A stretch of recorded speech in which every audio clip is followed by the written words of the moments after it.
Hello Ice and Fire Nerds, this is Chris and this is going to be a Game of Thrones Season 6 Trailer 2 breakdown. Yes, they've released another one and they need to stop before they release the whole damn season. But anyway, there will be potential spoilers, at least speculations, but if you could, I'd like you to stick around for the end of this video for a little announcement, so be sure to stick around for that. In the meantime, let's jump right in and find out what we know. And why do you ask? Because that's what I do.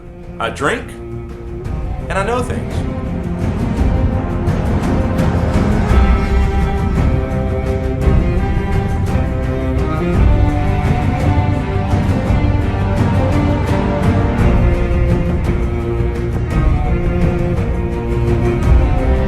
Alright, let's jump right in. First we open with a scene at Castle Black, and these are the bad crows, and they're trying to get into Jon's room. They have crossbows. You can tell these are the bad crows by this little shit Ollie, and this corresponds with the footage we see on the Conan O'Brien show where they released the footage of Davos in the room that kind of confirmed what I said in the original trailer breakdown, where they are protecting Jon's body, or could they be protecting Ghost? Although I think he could probably take care of himself. There's only so much he could do with so many men with so many swords, because I think even Davos and them want to burn Jon's body and give him a proper funeral. Or do they already know something's up with Jon and a possible comeback? And then as they show a scene of Jon's body laying there, we hear Tormund saying, "I thought this was the man to lead us through the long night. I was wrong." And then it flashes over to Tormund, likely getting ready for the battle in the north, or getting ready to bust through Castle Black with one in a gang to get back at Jon Snow's murderers. And then we see a gloomy shot of the pyramids here, and we hear somebody saying, "Do you like to play games, little man?" This is likely the Masters talking to Tyrion. We see Tyrion walking down the steps toward the Masters, and this could actually correspond with his great game speech that we heard in the last trailer, although I do still think at this point he's probably telling this to Dany once she gets back from Vaes Dothrak with her new Khalasar and Drogon.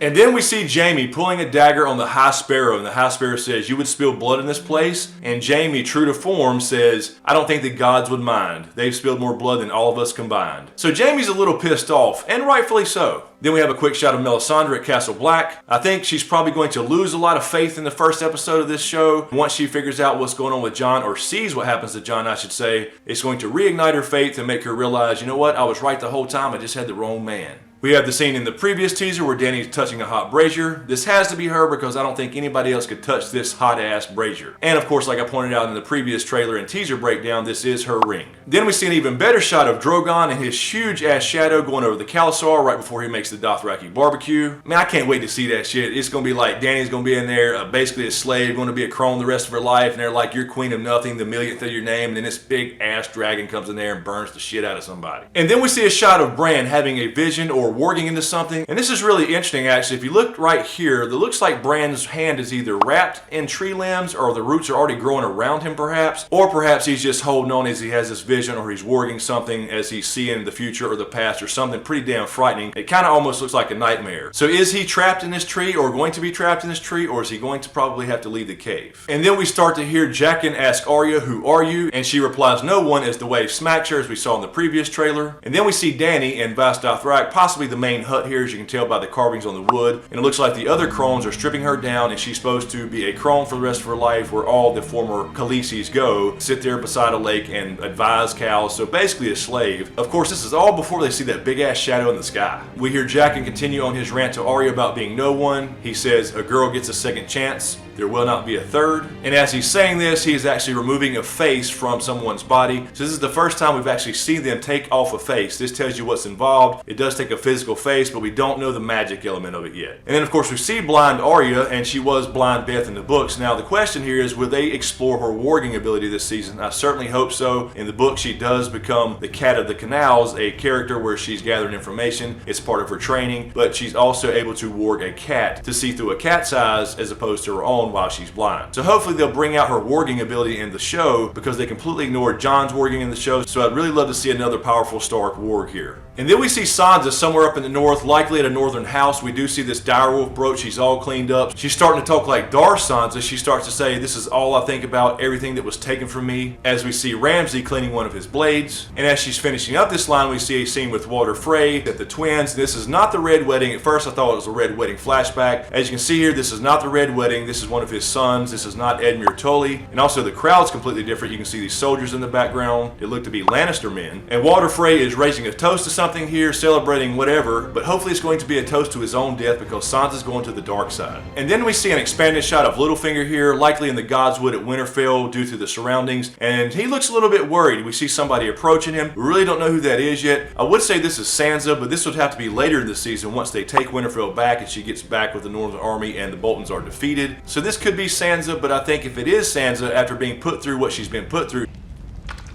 she would be pissed and will probably end up killing Littlefinger at some point, but this would have to be probably near the end of the season, I would speculate, just based off the fact that I don't think they're going to immediately take Winterfell back and have this big battle right up front in the beginning and win Winterfell so easily. So I think that's going to last a while through the season as far as the big battle in the north. This could be Roose, this could be Ramsay, or anybody trying to confront Littlefinger. Maybe they figured out part of his plans. Then we see a shot of poor old Captain Friendzone with his grayscale. Apparently has spread quite a bit, and he says, "I know what happens," referring to, I know I'm going to die, but I'm going to serve my queen until I do. Now, of course, we know by Shireen, who got cured as a kid, it can be cured, although I'm certainly not predicting that for Jorah. I don't expect him to survive this in the long run. I think he will serve out his time serving Daenerys. He's out with Dario, trying to find her right now, so I think he'll be around for a little while, so I don't think this is going to take him immediately, but we do know that it is curable. And then we see Sir Loras Tyrell. He's laying in the dungeon here since he was arrested by the High Sparrow and the Faith Militant, and we see Margery walk into his cell and give him a hug. So this is evidence that the Tyrells, led by Jaime, are going to basically threaten the Faith and say, if you don't let them go, we're coming up in there with all we got. And then we see Davos start to talk, and he says, there is no hiding, we have to fight. And in this shot, he has a Stark bannerman behind him, so this is part of the Northern Army. We can clearly see the Stark direwolf here on the banner. And then we go over to a shot of Winterfell, where the battle is likely about to take place. And we see what seems to be 6 to 7 flayed men here on crosses burning. And this is what the Boltons do to terrorize their enemies, as if people in this world don't see any blood and gore. But that kind of brings into question, who these people are.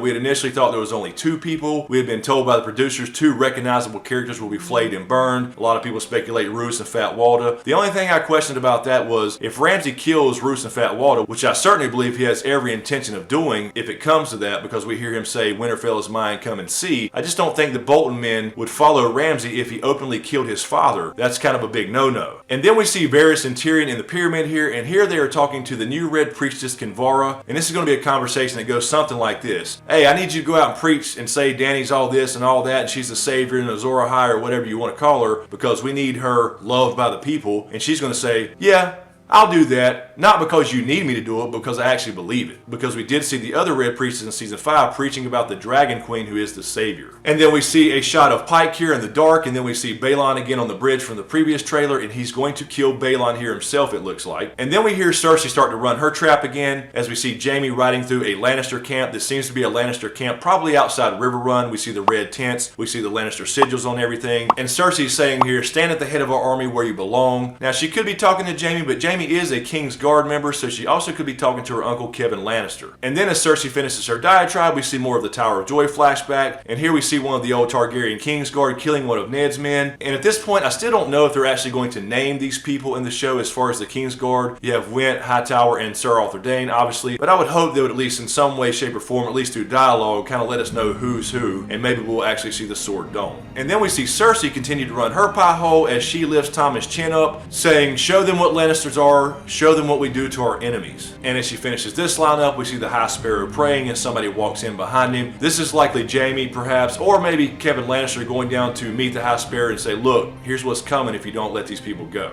And then we see somebody getting stabbed here, at least their shadows. This looks to be somebody from the King's Guard, or at least somebody in armor getting stabbed by somebody that looks to be in the Faith Militant. It looks to be just like a robe there, and somebody shoves a sword through somebody's back. And then we see who I believe to be Jaime standing beside Franken Mountain, probably going to see Cersei, and he turns and looks at him, and Jaime flinches and shits his pants. Then we have a quick shot of Yara, probably waiting for Euron as he arrives on the Iron Islands. And then we have a shot of Jaime in his King's Guard garb, leading the Tyrell army again. As you can see here clearly, this is the Tyrell army, as I mentioned in the last teaser breakdown. And here we have the big badass Mace Tyrell with feathers in his cap. Why did they make him such a dweeb on the show? And this is where Jaime will ride up and meet the High Sparrow on his horse, as we saw in the previous teaser. And this is where they're going to threaten to burn this ship to the ground if they don't release Margery and Loras. And then we see a shot of 4 White Walkers here, including the Night's King, and all 4 are on their World of Warcraft undead horses. And by the way, it's no accident they're showing 4 here, like the 4 horsemen of the apocalypse. But if you take a look here at the Night's King, it looks to be a horn on his back. That's the first thing I thought, and I saw a lot of people pointing that out on social media. But if you look closer, this is actually made out of ice. We know that Sam has the horn they found in the Fist of the First Men. He's on his way to Old Town with the horn, so we don't know if that's the Horn of Winter or not. It looks to be just like an ice-made broadsword. But if this was in fact the Horn of Winter, we know what that's going to do. It's only one thing it can do. It's supposed to wake giants from the earth, which I think is a metaphor for earthquakes to bring the wall down. And then we see Davos again here, and he says, make no mistake, the dead are coming. And if you look closer here, he is at House Mormont. This is the House Sigil of House Mormont on Bear Island. He is back to try again to gain their support, because if you remember in season 5 when Stannis was still at the wall before he marched on Winterfell and met his ultimate demise, Brienne, they wrote House Mormont and they replied to them saying, we follow no king in the north unless his name is Stark. Well, at this point they probably do have a Stark again, namely Jon or Sansa. And somebody needs to go find Rickon. And this also shows that this is where Sansa is at some point, because in a previous teaser we saw Sansa standing here with this same chandelier. So at some point she went to Bear Island. Perhaps she is reunited with Rickon here.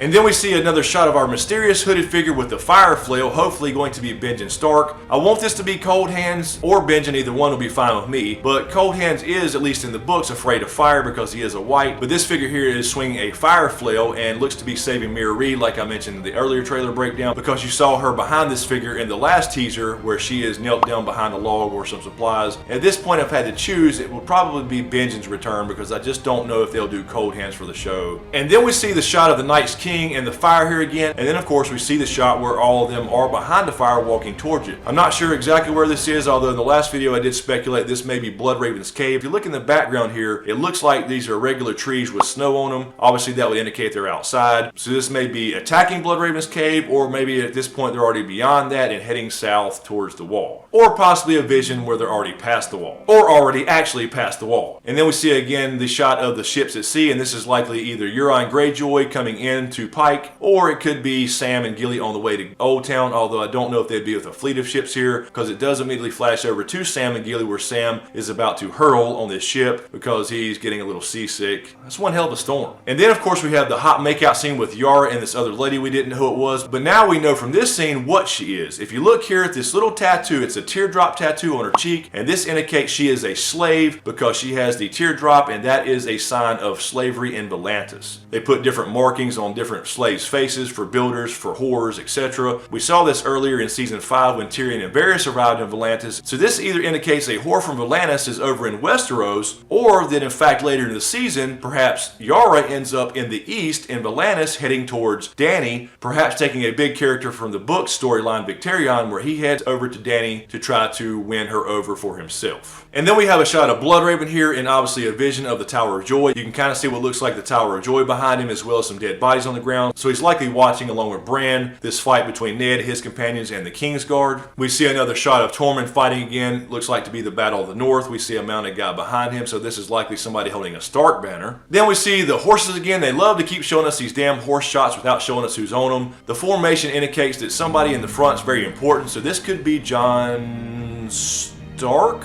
Then a quick shot of Sansa, and then we see Arya fighting the waif, and she's learned some badass kung fu skills. I know kung fu.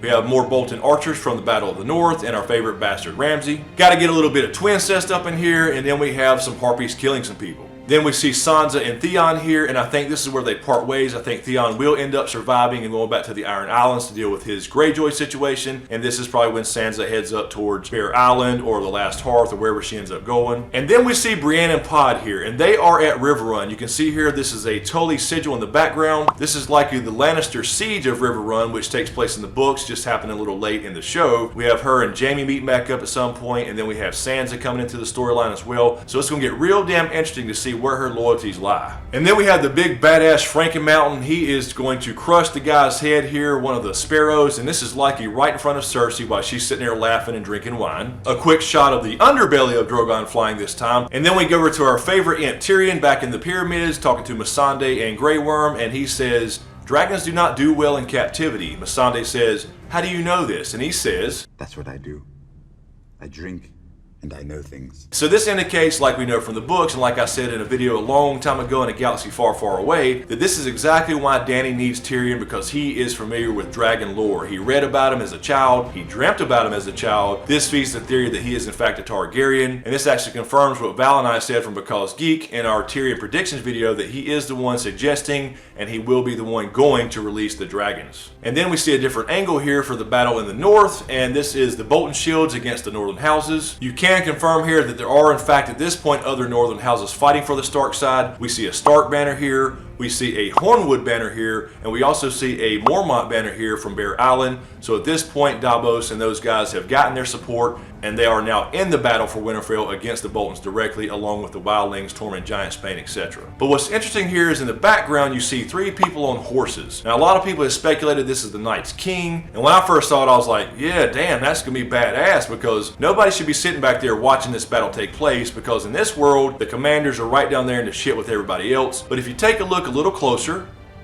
okay, a little closer, and just a little more, you can see here this looks to be a white horse, and compared to the other shot with the 4 horsemen, they are all on undead dark horses here. And I think if this was the Night's King and White Walkers, there was no snow on the ground here, or very little, and I think this would be a little too early for them to be past the wall and all the way down at Winterfell. Although this is Game of Thrones, anything can happen. Another shot of Tormund and the gang, and then we have Pod here, and this is where he's in Riverrun, it looks to be, and this looks like to be the Lannister encampment. Again, you see the red tents in the background, and somebody comes up and gets him in a rear naked choke. But this person, first of all, has 2 hands and dark hair, so this could be Bronn perhaps, although I'm not sure why Bronn would come get Podrick in a headlock, unless he's just messing with him and they're just editing it to make it look like an enemy. We have the same shot we saw in the previous teaser of 1-1 breaking into Castle Black. And then we see a shot here of Mira looking up. Something is scaring her here. And if you look closely here, there's somebody else laying here. Perhaps she is protecting Bran here as he is worrying or having a vision. And something is attacking the cave at the same time. This does indicate there will be some type of attack by Whites or White Walkers or both on Bloodraven's cave. So hopefully the children of the forest have their Roman candles ready. And in our second to last shot, we see a bloody hand rubbing against the wall here. This is likely King's Landing here, and all the bloodshed starting to take place just based off the coloring of the walls. I don't think this is Mereen. And finally, we have the shot here of Tyrion based off the conversation he just had with Missandei and Grey Worm about the dragons being released. This does confirm what I said in my teaser and trailer breakdowns, that he will be the one to release the dragons. He's stepping in here scared shitless with a torch, and he does see Rhaegal and Viserion approach him. And then of course it cuts, and we see Rhaegal or Viserion, one of the two, breathe a big ball of fire towards the camera. This insinuates that Tyrion is going to be burned here, but like Val and I said in our Tyrion prediction video, Tyrion's not going to die here. He's going to probably end up bonding with one of these dragons. They're probably going to blow some fire, scare the shit out of him, but then they're going to just leave him alone, maybe have a little loving moment with him so they can finally get out of the catacombs, get out, cause some madness and mayhem, join their brother in all the fire and blood. So guys, that's all I have for the trailer breakdown. Let me know what you think in the comments below. I am so hyped about Season 6. This is going to be badass. I think this is going to blow Season 5 away. There looks to be a lot of shit going on, and we're at that point in the story where there's just a lot of things coming together and a lot of unanswered questions coming,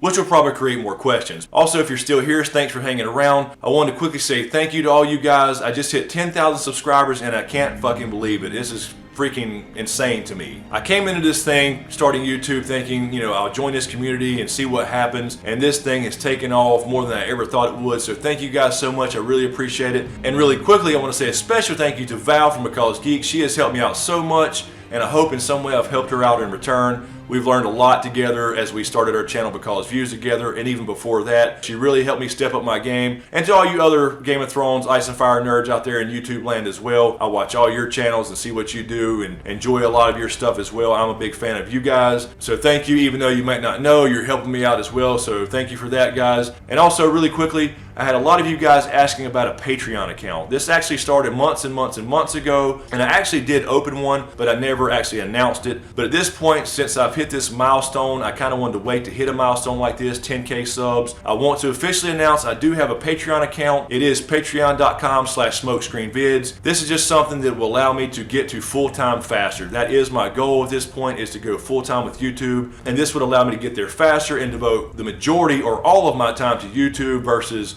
working for the man 40 hours a week. I'll put a link into the description below, and the bottom line is that would be more videos more often. Don't feel pressured in any way, shape, or form, because it doesn't matter. You guys are awesome, and I'm going to keep making videos regardless, and it will always be free. So anyway, thanks so much, you guys. I really appreciate it. Let me know in the comments below what you think about the trailer and season 6 coming up. Are you fucking hyped yet? So thanks again. Be sure to subscribe to get everything. Thanks for watching, and we'll see you next time.